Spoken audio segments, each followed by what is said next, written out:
Chapter 13, Sloka 20.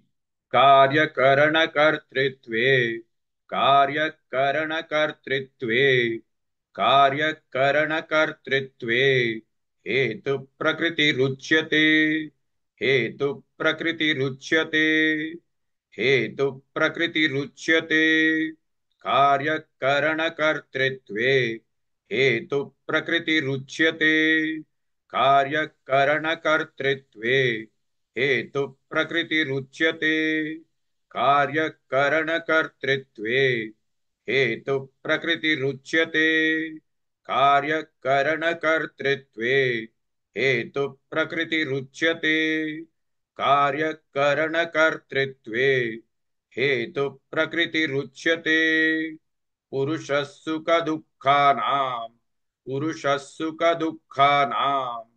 पुरुषः सुखदुःखानां भोक्तृत्वे हेतुरुच्यते भोक्तृत्वे हेतुरुच्यते भोक्तृत्वे हेतुरुच्यते पुरुषः सुखदुःखानां भोक्तृत्वे हेतुरुच्यते पुरुषः सुखदुःखानां भोक्तृत्वे हेतुरुच्यते पुरुषः सुखदुःखानां भोक्तृत्वे हेतुरुच्यते पुरुषः सुखदुःखानां भोक्तृत्वे हेतुरुच्यते पुरुषः सुखदुःखानां भोक्तृत्वे हेतुरुच्यते कार्यकरणकर्तृत्वे हेतु प्रकृतिरुच्यते पुरुषः सुखदुःखानां भोक्तृत्वे हेतुरुच्यते.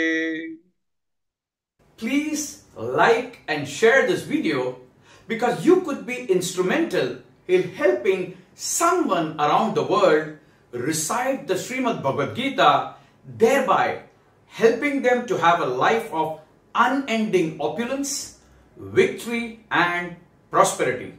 This is mentioned in chapter 18, sloka 78. Yes, don't forget to buy my book, Leadership Can Be Child's Play. Namaste.